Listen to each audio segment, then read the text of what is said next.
Gracias a los pastores Leoncic por la invitación. Yo dije, si Sofi es tan buena alumna de venir de una excelente iglesia, así que voy a ir a esa iglesia, ¿no? Y me estoy congregando con ustedes ahora en esta noche. Momento nos cruzamos con el pastor en algún momento de la vida. Y si no fue en esta vida, no sé, en alguna otra vida, capaz, qué sé yo. Pero en algún momento nos hemos cruzado.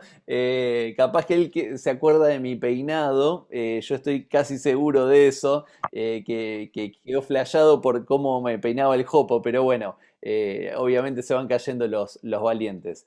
Es una alegría para mí poder compartir con ustedes en esta tarde-noche, ya nochecita casi invernal, y espero que podamos tener un buen tiempo de recibir una palabra de parte del Señor. Quedé impresionado con el testimonio que acabamos de escuchar, y es interesante cómo lo que decía la pastora Natalia y Mili, ahí, ¿no?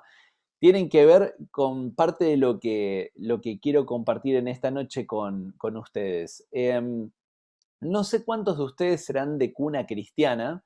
Siempre se habla de cuna cristiana, uno acepta al Señor en algún momento de la vida, ¿no? Pero me refiero a los que han nacido en el Evangelio. Yo soy cuarta generación de cristianos de parte de mi mamá. Mi bisabuelo era un alcohólico perdido, estaba todo mal, su familia destruida, ya no tenía más remedio. Y en la década del 50, con las campañas de Tommy Hicks, que fueron una época de avivamiento, de transformación, de milagros en Argentina como nunca había habido. Eh, Él tuvo una transformación completa, dejó el alcohol y eso fue tan fuerte que la familia se acercó a Cristo. Y a partir de ahí, de parte de mi mamá, bueno, seguimos todos. Hubo algunos que trastabillaron en el camino ahí, pero después retomaron, al menos en el último tiempo de vida, retomaron con el Señor. Y de parte de mi papá soy segunda generación de cristianos. Mi abuela aceptó al Señor 5 años antes de fallecer, pero mi papá a los 14 años tuvo una conversión radical, y un testimonio muy fuerte también, de los dos acerca de cómo es la fidelidad de Dios. Y siempre, como típico que nace en la iglesia, crecí con los conflictos de no tener un testimonio. Decía, escucho a este que era drogadicto, al otro que era alcohólico, al otro que era delincuente, al otro que tenía una familia destruida, al otro que estaba sin trabajo, y que todos llegaron a decirme yo, y yo nací en la iglesia y ni siquiera un chupetín de un kiosco me había robado. O sea, no tenía ni testimonio de eso. Era tan bueno que le daba siempre el vuelto completo a mi mamá, nunca me quedaba ni con el vuelto. Y siempre crecí. Tal vez algunos de los que crecieron en la iglesia se encuentran identificados con lo que estoy diciendo. Pero me acuerdo de estar en esos problemas, en esas luchas, y en un momento alguien compartió una palabra de un salmo que era un salmo que lo había leído 1500 veces, pero lo encaró por el lado de la fidelidad de Dios, que no hay testimonio más tan fuerte como el hecho de que reconozcamos a Dios fiel desde que lo conocimos hasta donde uno está en el presente. Y tiene que ver con un salmo muy, muy conocido, y que seguramente todos lo tienen presente, que es el Salmo número 1. Ahora lo voy a ir a leer ese salmo, pero muchas veces en la vida sufrimos frustraciones, porque no entendemos que la vida es un proceso. Pensamos que es un estado fijo, no dinámico, es algo estático, y nos frustramos porque no entendemos que la vida tiene que ver con un proceso dinámico, continuo, algo que va en crecimiento, que está en continuo cambio. Y esas frustraciones muchas veces en nosotros producen inquietud. Cuando uno se encuentra frustrado en la vida, uno se pone firme y no quiere moverse porque tiene miedo a equivocarse, porque tiene miedo por las decepciones. Y por otro lado, esas frustraciones producen muchas veces aspectos negativos en el ministerio o en nuestra familia. Cuando vemos que tal vez nuestras oraciones no son contestadas como nosotros creemos que tienen que ser contestadas, experimentamos frustraciones, y mucho de eso tiene que ver porque justamente no entendemos que la vida en Cristo tiene que ver con un proceso, tiene que ver con un continuo cambio. Ese cambio, obviamente, como habla la palabra, es ir acercándonos a lo que Dios espera de nosotros, es ir despojándonos más del yo y acercándonos más al ideal que Dios espera de nuestras vidas. Pero parte de que tenemos que entender que es un proceso es porque vivimos en un tiempo donde si las cosas no salen rápido y sencillo, no valen la pena.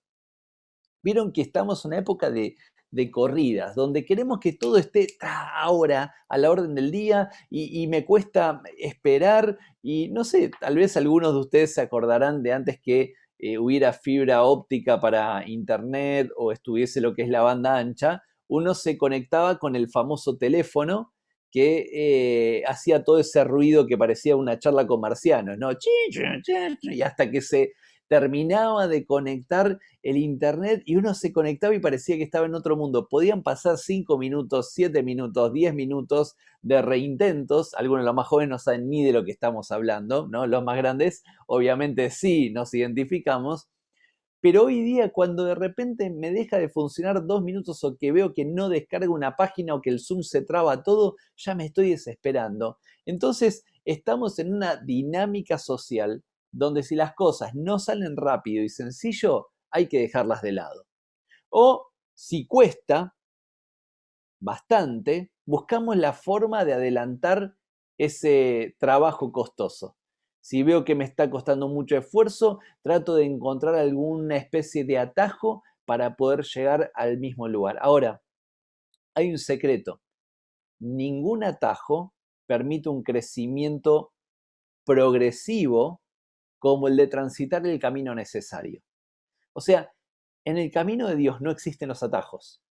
Hay un solo camino y es el que el Señor va poniendo delante de nosotros. Y es el que muchas veces frente a nuestras frustraciones es el único que nos dice, tu padre y tu madre te pueden dejar, pero yo te voy a acompañar. Yo voy a estar al lado tuyo, yo voy a caminar en cada uno de los procesos en tu vida. Este salmo número 1 dice así, voy a leer los primeros 3 versículos solamente. Bienaventurado el varón que no anduvo en consejo de malos, ni estuvo en camino de pecadores, ni en silla de escarnecedores se ha sentado, sino que en la ley de Jehová está su delicia, y en su ley medita de día y de noche. Será como árbol plantado junto a corrientes de aguas, que da su fruto en su tiempo, y su hoja no cae, y todo lo que hace prosperará. Por lo general nos agarramos de esa última parte que nos encanta cuando dice todo lo que hace prosperará, pero para poder llegar a ese punto tenemos 2 versículos y medio anteriores que son importantísimos. Este salmo, y me encanta porque empieza hablando el primero de los 150 salmos que nos vamos a encontrar, que son espectaculares. Yo creo que tenemos que tener todos una dinámica. Todos los días leer un salmo y un proverbio. Tenemos casi la cantidad de proverbios equivalentes a cada día del mes. Y bueno, los salmos obviamente tenemos para unos 4 o 5 meses juntos, pero leer eso nos ayuda a poder desarrollarnos en la vida y a poder incorporar conceptos que tienen que ver con la visión de Dios sobre lo cotidiano. Ahora, este salmista, el primero de los 150 salmos, empieza con una palabra importante, que es bienaventurado. Siempre la palabra bienaventurado la tomamos como un dichoso, feliz, alguien completo, alguien que se siente pleno. Y es una realidad, es una palabra muy abarcativa, es una palabra que tiene que estar relacionada con el ser integral, no con una parte de una persona, sino con alguien que está completamente satisfecho por alguna situación. Pero podríamos dividirlo en 3 secciones este salmo. En primer lugar, el primer versículo el salmista plantea la importancia del no hacer. ¿Sí? Primer versículo, la importancia del no hacer. El segundo versículo plantea la importancia del hacer. Y el tercer versículo plantea cuál es el resultado de ambas cosas. El resultado del no hacer más el resultado del hacer termina dando el versículo número 3. Es bien homilético cómo lo va separando acá el salmista. ¿Cuáles son los 3 no hagas que plantea el salmista? En primer lugar, bienaventurado el que no anduvo en consejo de malos. El primer no hagas es no andes en consejos de malos. Qué sencillo que parece esto, pero qué difícil es llevarlo a la práctica, porque nos encanta dar consejos a todos. Si enseguida yo pusiera en alguna de mis redes sociales, ¿quién me recomienda cómo hacer pan? Me encanta, tengo un pecado y se los voy a confesar.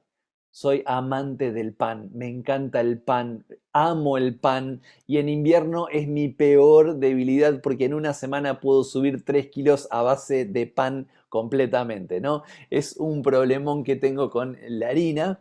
Y si ahora estuviese poniendo en alguna de mis redes sociales cómo hacer un buen pan casero, seguramente van a empezar a llover los comentarios y te conviene hacerlo de esta manera, de esta otra, y van a tirar alternativas. De hecho, le pedí una máquina de hacer pan porque a veces hay que tener tiempo para amasar y todo eso. Entonces le pedí prestada a mi papá una máquina que tenía que no usaba por hace un par de meses y puse y me salió hasta en la máquina mal el pan. No soy un fracaso en la cocina. Pero bueno, la cuestión que uno va a recibir consejo y te conviene ponerle semillitas de esto, el otro ponerle un poquito de orégano, el otro le pica un poquitito de cebolla, el otro le pone un poco de, qué sé yo, tocino, ¿no? Esas cosas. Y uno se encuentra con una variedad. ¿Por qué? Porque a todos les gusta dar consejo y la mayoría da consejos sobre la base de la experiencia personal, sobre lo que uno experimenta. Si yo a alguien le digo, ¿cómo puedo llegar hasta la estación de Berazategui por decir algo? Alguno va a decir, bueno, tomate tal colectivo, o tenés que tomar tal tren, te conviene de tal manera, te conviene caminar por este otro lado, porque van a hablar desde lo que vivió cada uno y tratando de asesorar. Ahora, el problema es que muchas veces los consejos que recibimos no son los mejores. Y uno dice, bueno, eso no es una sorpresa, sí, pero el problema mayor es que muchas veces terminamos actuando sobre la base de esos consejos mal dados. A veces, ojo, hasta con las mejores intenciones. Hay gente que nos va a dar consejos que van a salir de lo profundo de su corazón, porque son personas que nos aman. Pero a veces esos consejos tampoco tienen que ver con lo que Dios quiere para nuestras vidas. Hasta hace un rato, antes de tener la reunión con ustedes, estaba hablando con una pareja de la iglesia, un matrimonio que necesitaba un consejo por una situación familiar y yo puedo darle un consejo racional. Puedo decir, mira, tendrías que hacer esto, esto y esto. Pero a veces los mejores consejos racionales no tienen tanto peso ni tanta eficacia como un consejo espiritual. El consejo que viene de la presencia de Dios es un consejo que siempre nos va a llevar a un buen puerto. Por eso la palabra nos dice que es buenísimo cuando buscamos consejo en la multitud de los consejeros, porque ahí vamos a encontrar sabiduría. ¿A quiénes vamos para pedir consejo? Esta es mi pregunta en esta noche. ¿A quiénes vamos para pedir consejo? Porque esto es la típica. Cuando yo sé que quiero hacer algo y no estoy seguro de hacerlo, voy a preguntarle a aquel que me va a tirar más la línea para decirme sí, hacelo. En lugar de tal vez aquel que va a ser más objetivo y va a decir no, no te conviene. Siempre buscamos consejo de aquel que nos va a terminar dando el gusto, ¿no? Que nos aprueba tal vez los caprichos, las malas decisiones, pero también así llegamos a las malas consecuencias. Guarda, tengamos cuidado en dónde ponemos nuestros oídos. Guarda a quién abrimos nuestros oídos para escuchar consejo. Antes de pedir un consejo, busquemos de Dios y pidámosle a Dios, Señor, ayúdame a poder acercarme a alguien. En primer lugar, el consejero número uno es el Señor. Pero el Señor usa su cuerpo, usa su iglesia, pastores, líderes, amigos espirituales que nos ayudan para llegar a buenos destinos. Importante dónde ponemos nuestros oídos. Por eso el primer no hagas es no andes en consejos de malos. El segundo no es no estuvo en camino o no anduvo en camino de pecadores.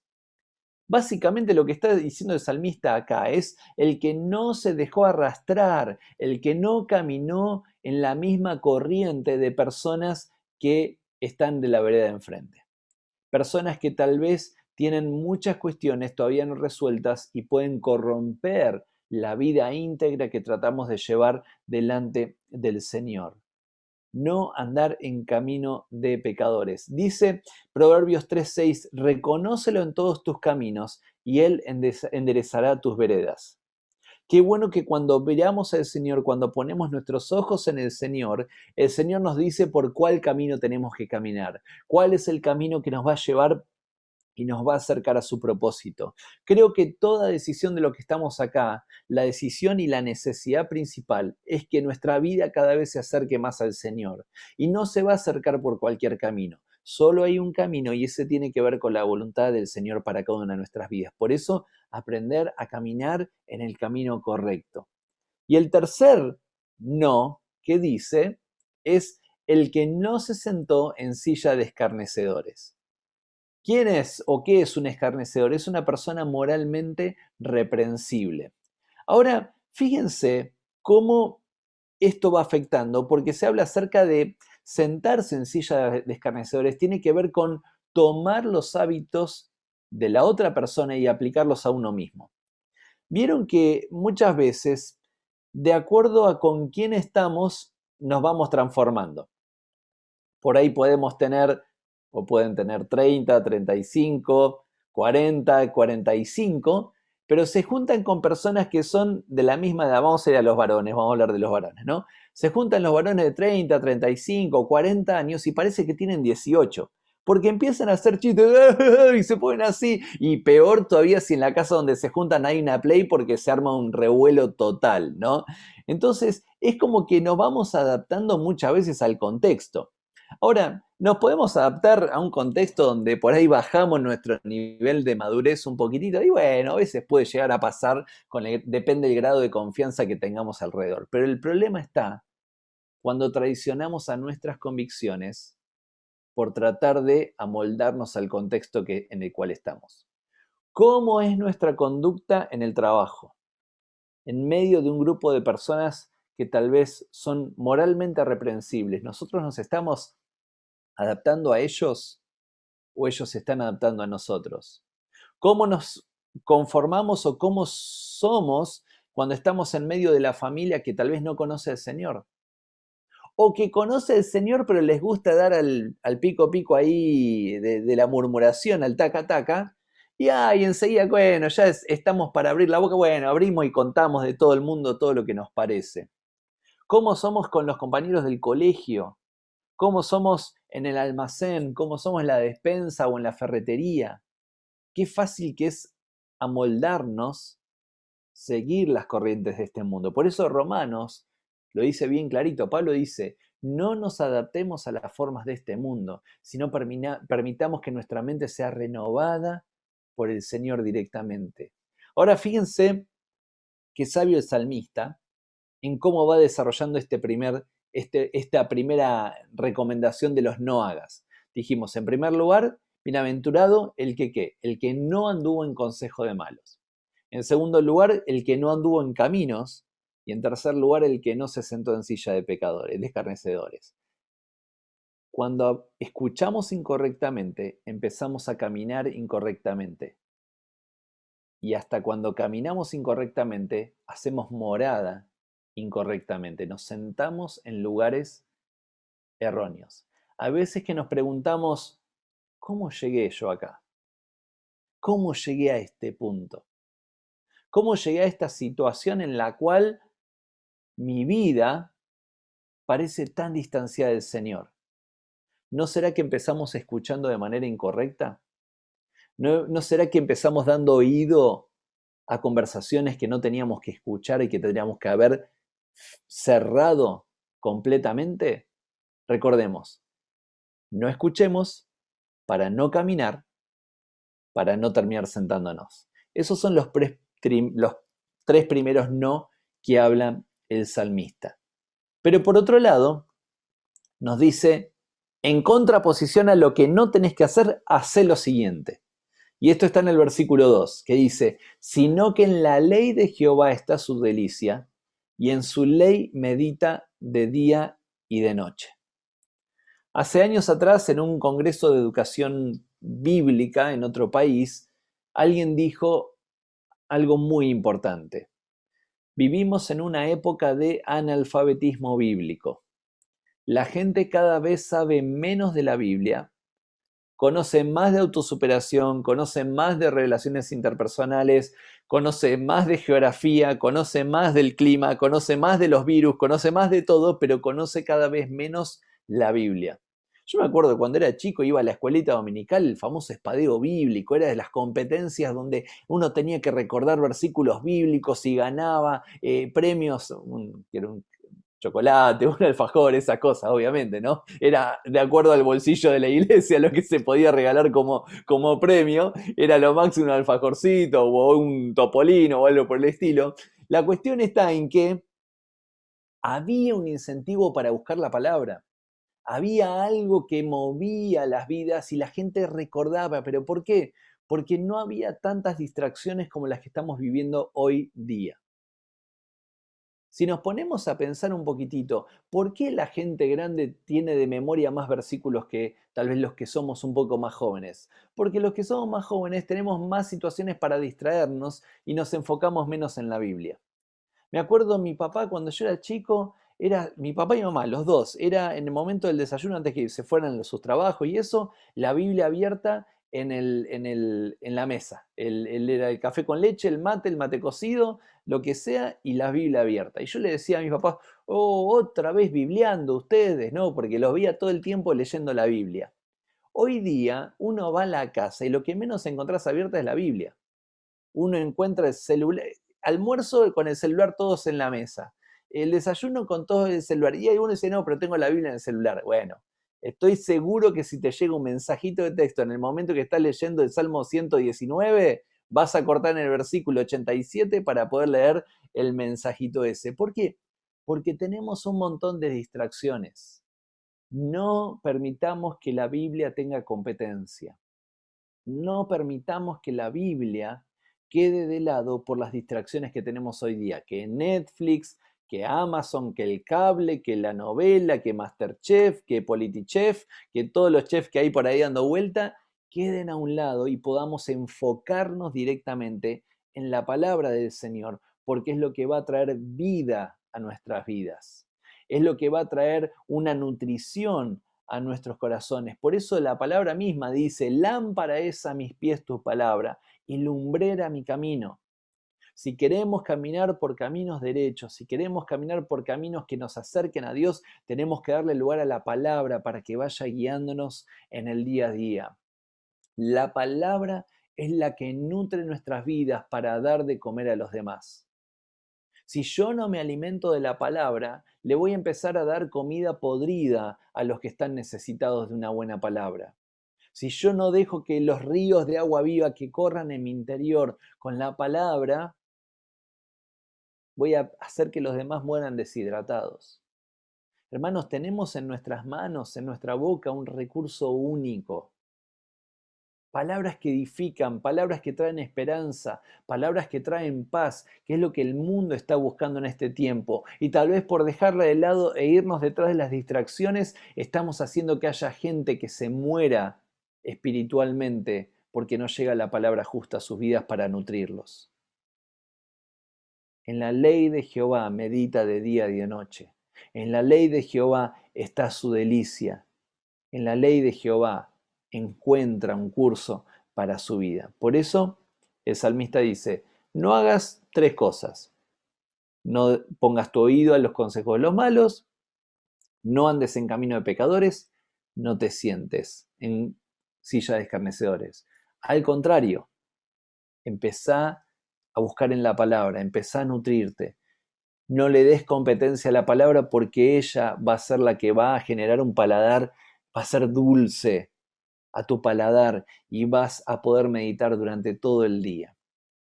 Ahora, ¿cuál es la consecuencia de esto? Y ahí vamos a lo tercero y último que encamina este salmista.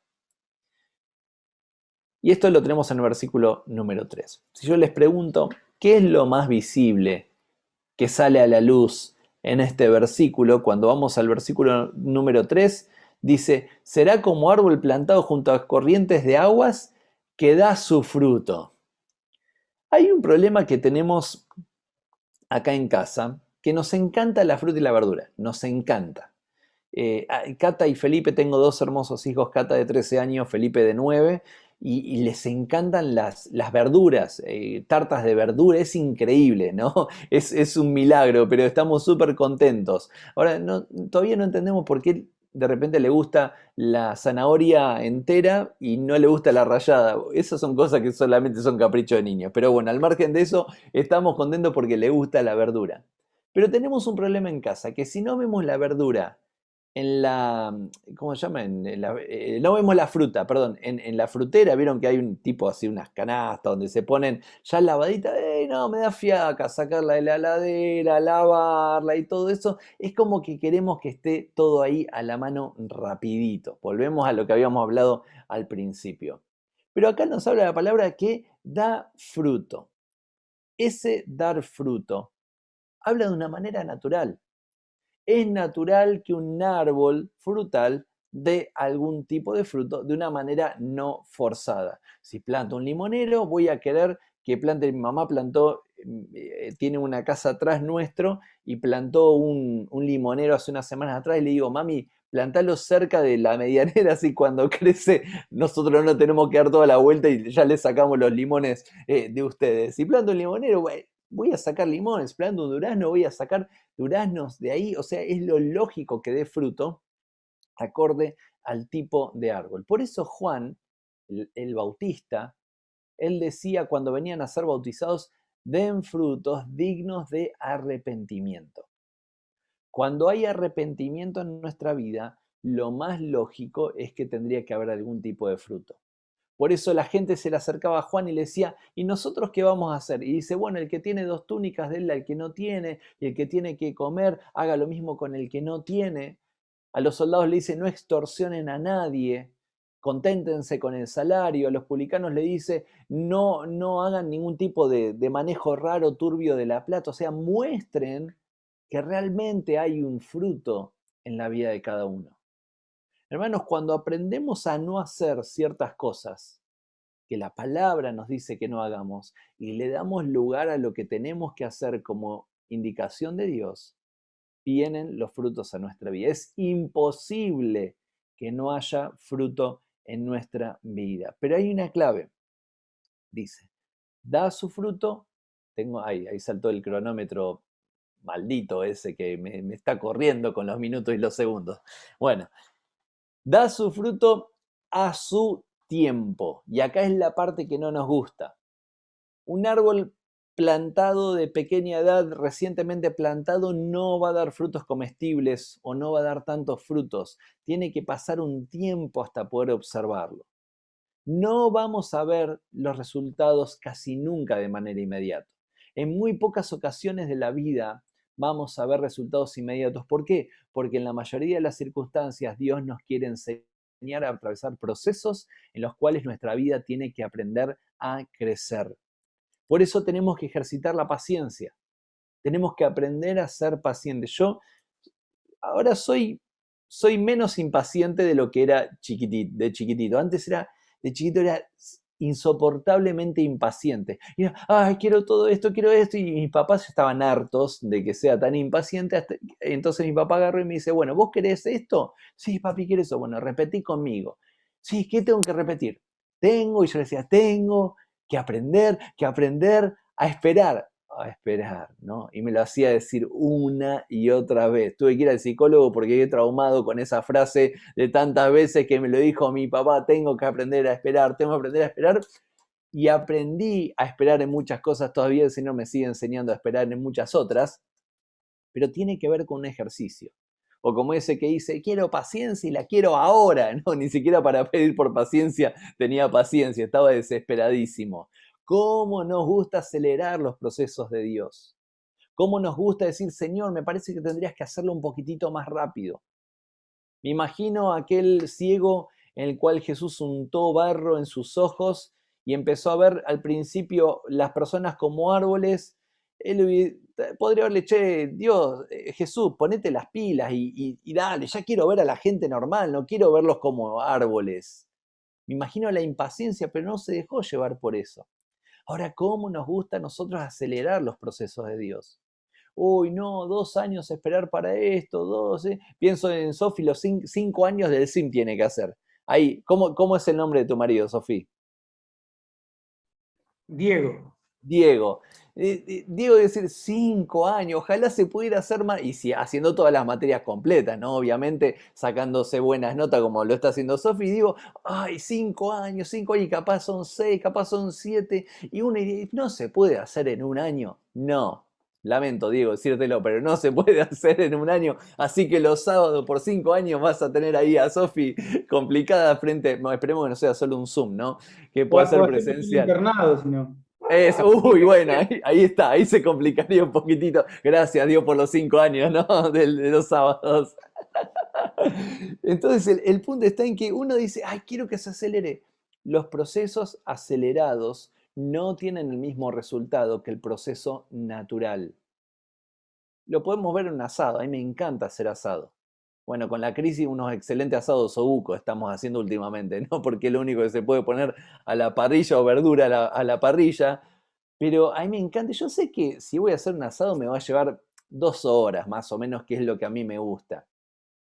Pero de repente si estoy ansioso porque ya tengo hambre y veo que los 40 minutos, 50 minutos todavía está medio cruda la carne en el medio, a mí no me gusta rojo, me gusta bien cocido, yo puedo ponerle más fuego pensando que eso va a acelerar el proceso. Pero ¿qué es lo que va a pasar? Por afuera va a parecer que está todo bien, pero por adentro va a seguir rojo. Cuando queremos acelerar los procesos de Dios en nuestra vida, por afuera va a parecer que está todo bárbaro. Pero cuando nos vienen a pinchar o nos vienen a cortar un poquitito, van a decir, uy, no, este está sangrando, está bien carnal todavía, está bien en carne viva. Entonces, permitamos que los procesos de Dios trabajen en nosotros. No adelantemos los tiempos que Dios tiene para nosotros, porque Dios tiene los tiempos perfectos. En Dios no existe el tarde o temprano. En Dios no existe ese término. En Dios está siempre el tiempo justo para todo. ¿Y qué más dice? Y su hoja no cae. Y hay un punto, y hoy justo mi papá en la predicación, en nuestra reunión, habló de esto. Dice, las hojas de un árbol se vuelan cuando empiezan a marchitarse, cuando empiezan a secarse, si no, están agarradas al árbol. Su hoja no cae. La hoja no cae porque está con vida. Las hojas que caen del árbol es porque dejan de nutrirse, dejan de estar conectadas, porque ya van a caer en algún momentito. Para el cristiano no debe existir el otoño, espiritualmente hablando. A mí, si hay algo que no me gusta, les digo y les abro mi corazón, es el otoño y el invierno. No me gusta, a mí me gusta el verano, el calor y todo eso. Me fascina y no me gusta el invierno ahí, salvo para estar adentro de casa al lado de un fueguito o estar al lado de una fogata, ahí sí me encanta el invierno, pero si no, ni a gancho me gusta. Ahora, muchas veces creemos que el cristiano tiene que atravesar otoños espirituales, y no. El otoño espiritual se atraviesa cuando empezamos a desconectarnos de la rama, cuando nos empezamos a desconectar del árbol de vida, que es el Señor mismo. Su hoja no cae. Somos árboles perennes en el Señor. Somos árboles continuos en el Señor sin estaciones. Y termina diciendo, y todo lo que hace prosperará. Y me encanta de repente la vida de José, el del Antiguo Testamento. Porque dice la palabra ahí en Génesis que todo lo que hacía prosperaba porque Jehová estaba con él. Cuando hay un cristiano que está conectado a la fuente, todo lo que hace va a terminar prosperando. Tal vez no de la manera en la que uno espera, pero todo lo que hace va a terminar siendo bendecido porque está conectado a la fuente de toda bendición. Ahora, acá viene el punto principal, porque me encanta el Salmo 23, el versículo 6. Bueno, el Salmo 23 tiene muchas cosas lindas, ¿no? Y es muy conocido, pero dice el versículo 6, ciertamente el bien y la misericordia me seguirán todos los días de mi vida, y en la casa de Jehová moraré por largos días. Cuando aprendemos a estar conectados al Señor, vamos a prosperar siempre. ¿Por qué? No vamos a ir detrás de las bendiciones nos van a seguir a nosotros, porque estamos bendecidos ya directamente por Cristo. Pero para que suceda todo esto, para que el árbol pueda dar fruto, para que la hoja esté bien agarrada, para que la hoja pueda ser resplandeciente, para que pueda prosperar en todo, hay un detalle importantísimo, y es que el árbol tiene que estar plantado. Por eso el Salmo que leímos al principio, el Salmo 1, dice en el versículo 3, será como árbol plantado junto a corrientes de aguas. Nunca vamos a poder ver un fruto prosperar, nunca vamos a poder ver algo crecer, nunca vamos a poder algo bendecir si no está plantado realmente ese árbol donde tiene que ir. Por eso es interesante que muchas veces en todo este contexto del árbol plantado, tenemos que entender que Dios es el que nos planta. No tenemos que plantarnos donde nosotros queremos. Tenemos que permitir que Dios nos plante en el lugar donde Él quiere plantarnos. Porque el Señor conoce el terreno y el Señor conoce cómo somos y el Señor sabe cuál es el tipo de nutrición que necesitamos, cuál es el clima que necesitamos para nuestras vidas. Por eso, qué lindo el hecho de pertenecer a una casa donde uno dice, más allá de estar en cuatro paredes de una iglesia o no, es una casa espiritual donde Dios es quien nos plantó y Dios es quien va a dar el crecimiento y el fruto en nuestra propia vida. Un árbol esté bien plantado, no podemos ignorar que eso implica echar raíces. Un árbol mal plantado es un árbol que jamás permitimos que las raíces lleguen a lo profundo. En la segunda sección que hablaba acerca de meditar en la ley del Señor, hay un pasaje en Jeremías 17, 5 al 8 que es casi el paralelo de este salmo, pero agrega el que confía en Jehová será como árbol plantado, no le agrega ese detalle de confiar.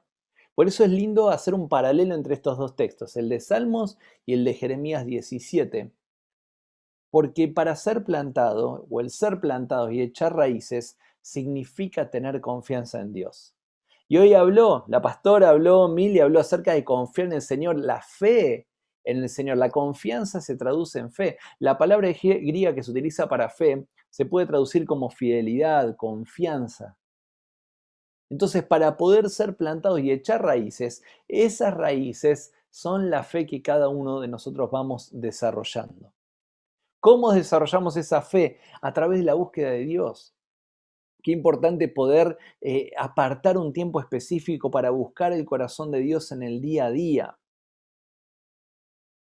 Buscarlo y escuchar su voz, empezar a distinguir su voz. Hay gente que dice, ay pastor, no sé si lo que estoy escuchando es de Dios o del diablo. ¿Cómo podés confundir la voz de Dios con del diablo?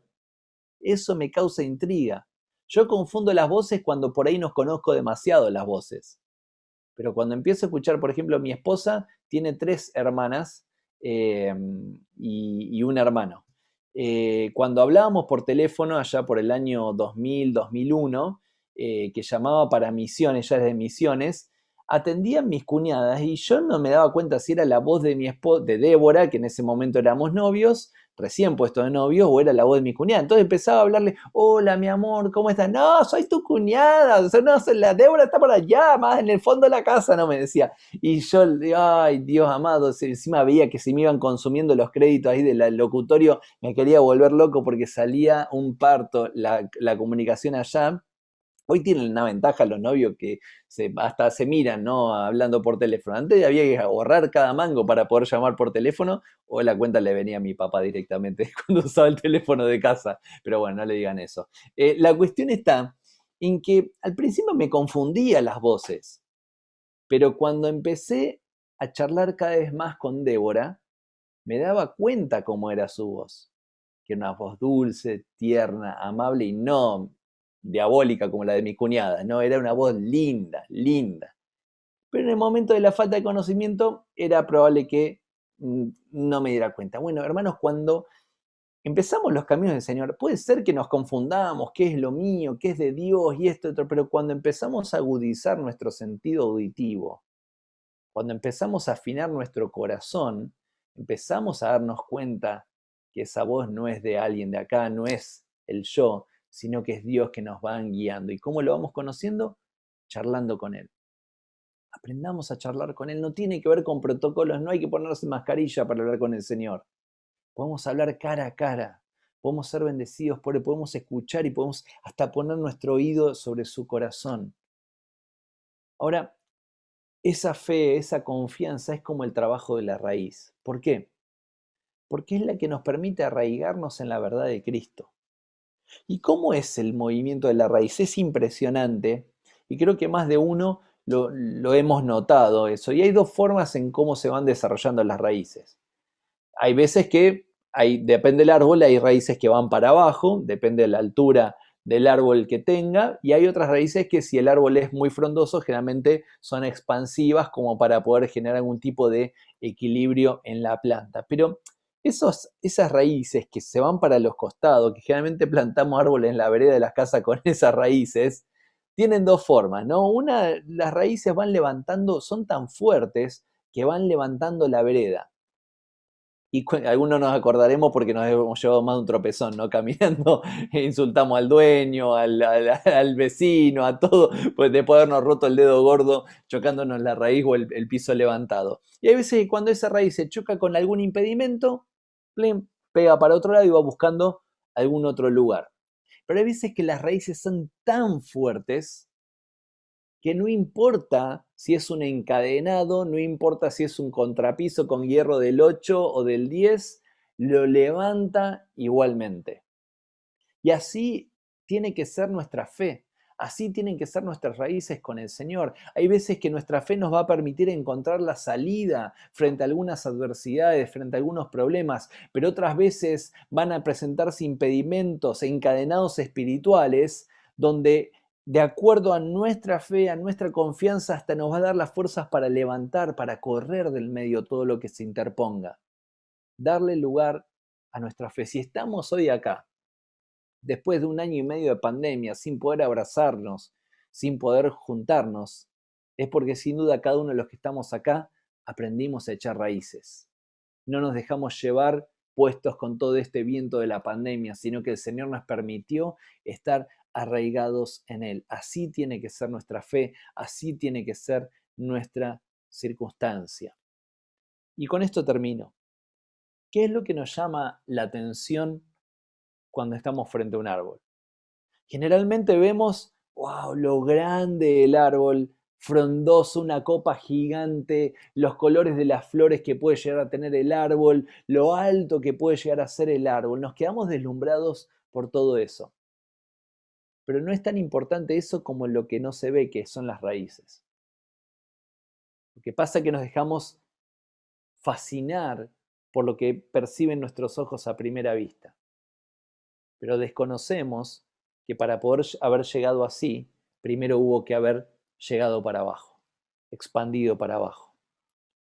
Yo estoy seguro que Dios nos permitió este tiempo de pandemia no para seguir tirando para arriba, sino para empezar a ir más para abajo, para echar raíces más profundas, echar raíces que nos permitan ser cada vez más firmes, seguros en lo que Él quiere para nosotros. Por eso, nunca, pero nunca nos quedemos tan deslumbrados por lo que vemos, por lo que no, en lugar de deslumbrarnos por lo que no vemos.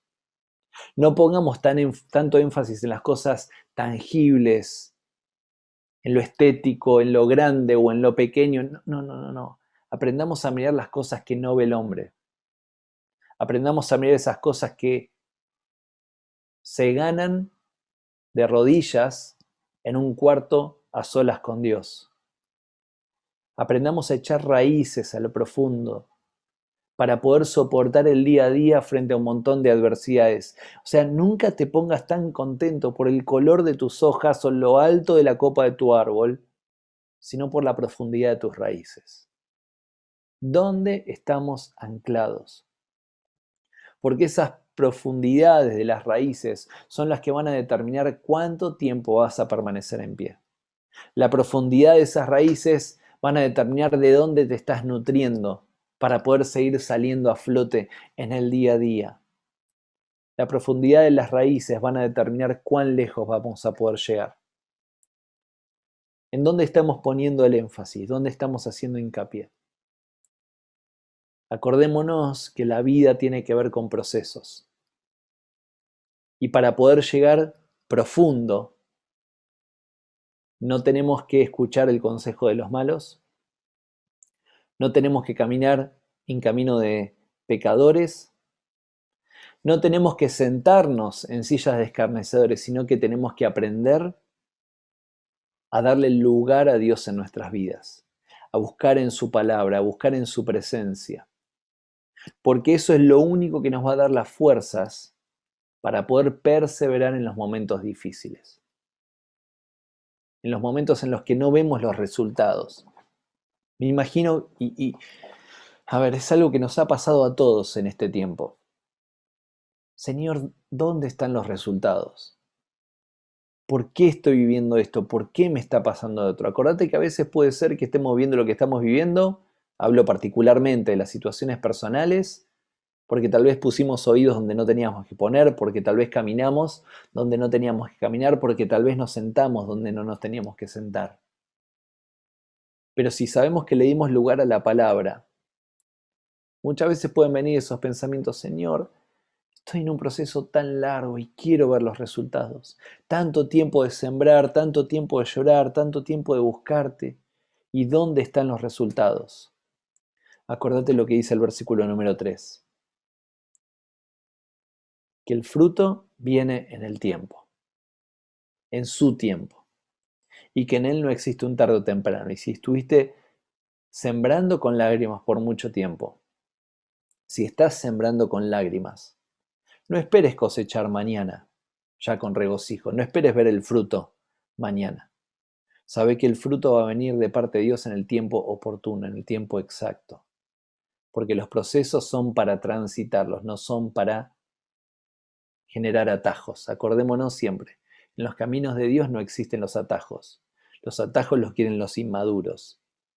El Hijo de Dios, que supo echar raíces a lo profundo, sabe transitar el camino. El valle de sombra y de muerte lo tiene que transitar. No va a ser una carpa en el valle de sombra y de muerte, va a transitarlo, porque se va a encontrar con los pastos verdes, con aguas frescas, donde el Señor quiere pastorear nuestras vidas. ¿Qué les parece si oramos por esta palabra? Señor, estoy seguro que pusiste en mi corazón esta palabra para poder compartir con mis hermanos. Señor, ¿cuántas veces entramos en situaciones que no sabemos cómo terminamos ahí? Danos la sabiduría para poder abrir nuestros oídos a quien tiene que ser abierto y cerrar nuestros oídos a quienes tienen que ser cerrados. Que eso no nos dirija por un camino incorrecto, que no nos lleve por senderos de muerte, que no nos lleve por esos caminos en los cuales el autor de los Proverbios nos dice, caminos que llevan a la perdición, caminos torcidos. Ayúdanos a darte el lugar en nuestros caminos para que sean enderezados. Ayúdanos a no sentarnos en silla de escarnecedores. Ayúdanos a no amoldarnos a este mundo frente a tanta presión que estamos viviendo. Ayúdanos a poder tomar una actitud diferente y ser leales a nuestras convicciones, serte leal a vos. Señor, ayúdanos a entender la importancia de no hacer ciertas cosas para terminar de una manera incorrecta. Al contrario, ayúdanos a poder meditar en tu palabra, Señor. Ayúdanos a poder entrar en tu presencia entregados completamente. Aún no escuchemos tu voz cuando doblemos nuestras rodillas. Queremos aprender a serte fieles, aún en el silencio, aún en los desiertos. Queremos seguir buscando tu rostro. Ayúdanos a dar de beber, a dar de comer a la gente que está desnutrida espiritualmente. Pero Señor, nunca vamos a poder dar de comer comida fresca mientras que nosotros no nos estemos alimentando primeramente. Ayúdanos a poder llenarnos para poder dar al necesitado. Pero Señor, principalmente, trae fortaleza a cada uno de mis hermanos que la esté necesitando en este momento. Hermanos que estén pasando por procesos difíciles y que tal vez no ven la salida. Y dicen, Señor, yo estoy plantado donde querés que esté plantado, estoy nutriéndome continuamente, estoy cerrando mis oídos a comentarios que tienen que ser cerrados, Señor, y no veo los resultados. Acordate, hermano, que Dios tiene sus tiempos y que sus tiempos son perfectos. Pero, Señor, frente a eso te pedimos que traigas fortaleza. Ayúdanos a no esperar tanto lo visible, lo externo, lo superficial, como al darle oportunidad para poder ir más abajo en nuestras raíces, buscar más profundo. Señor, ayúdanos a entrar en esa intimidad con vos. Sin duda, Señor, como decíamos hace un rato, si estamos todavía en pie es porque ya teníamos raíces que estaban bien plantadas. Pero no nos queremos quedar cortos. Queremos estar tan firmes que aunque vengan los vientos más fuertes, las peores de las tempestades, podamos seguir permaneciendo en pie. Ayúdanos a atravesar estos procesos difíciles, sabiendo que vos nos vas a acompañar en cada uno de los pasos. En cada uno de los minutos no nos vas a abandonar, sino que nos vas a acompañar y nos vas a sostener con la diestra de tu justicia. Ayúdanos a contentarnos por cada centímetro, por cada metro de nuestra vida crecida en fe, como esas raíces profundas. Bendigo la vida de los pastores, la familia pastoral. Bendigo a cada uno, Señor, de los hermanos que se han conectado y los que no han podido. Que esta palabra traiga fruto en tu tiempo, Señor. En tu nombre, Jesús. Amén y amén.